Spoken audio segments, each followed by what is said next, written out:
দাও, Johnny scientist আমার পরিচিত। এজেন্ট পরিচিত হও, ফেসবুক কন্টেন্ট ক্রিয়েটর। কিছুদিন আগে আমি ওদের কয়েকজনকে জম্বির হাত থেকে বাঁচাইছি। ফেসবুকে কন্টেন্ট বানাইতেন আপনি? কি কন্টেন্ট বানাইতেন একটু দেখান তো। অনুপ্রেরণার আরেক নাম শর্টস অফ লেউটার ভাই। ভাইয়ের লেউটা চাটা ছাড়া আমার আর কোনো যোগ্যতা নাই। ছোট লেউটা বড় লেউটা তাতে কোনো সমস্যা নাই। যদি ভাইয়ের লেউটা চাইটা মাসে লাখ টাকা কামানো যায়। যদিও কন্টেন্টের নামে ভাই আমার লের বানায়, কিন্তু কি আর করার, বাংলাদেশের মানুষ তো এগুলাই খায়। কেমন ছিল কন্টেন্টটা? কন্টেন্ট? এই থেকে কন্টেন্ট কই?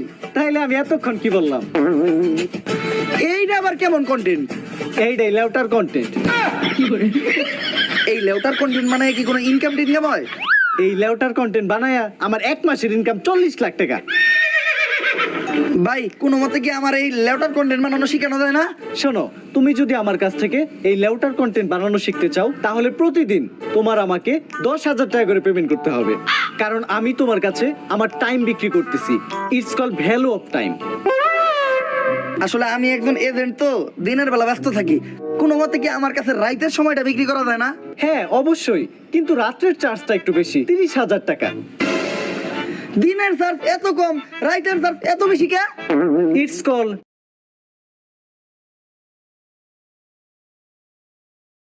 Back side. আচ্ছা আমি যদি কখনো নেই তাহলে রাইতের টাইম নেই নিব। উনি কে? আমি বাবা আয়না। আমার আয়নাতে যা দেখা যায় তা দুনিয়ার কোথাও দেখা যায় না। তোরা কেউ আমার বিরক্ত করিস না। আমি এই দুনিয়ারে বাঁচানোর লিগা এক গভীর ধ্যানে বইছি, যা আগামী 20 বছরেও ভাঙা সম্ভব না। ওই সবাই তাড়াতাড়ি এই জায়গা থেকে বাইরা, এক জাক জম্বি আমাগো দিকে আইতেছে।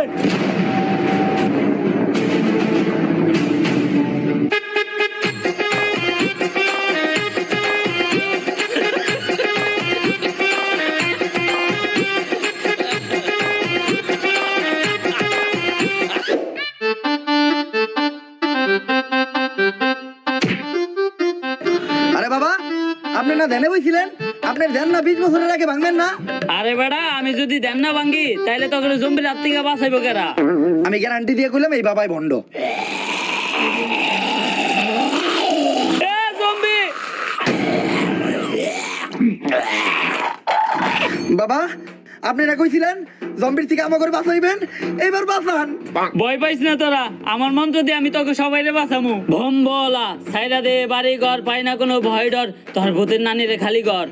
আরে বাবা এটা তো ভূত না, এটা জম্বি। আমার কাছে তো জম্বি তাড়ানোর কোন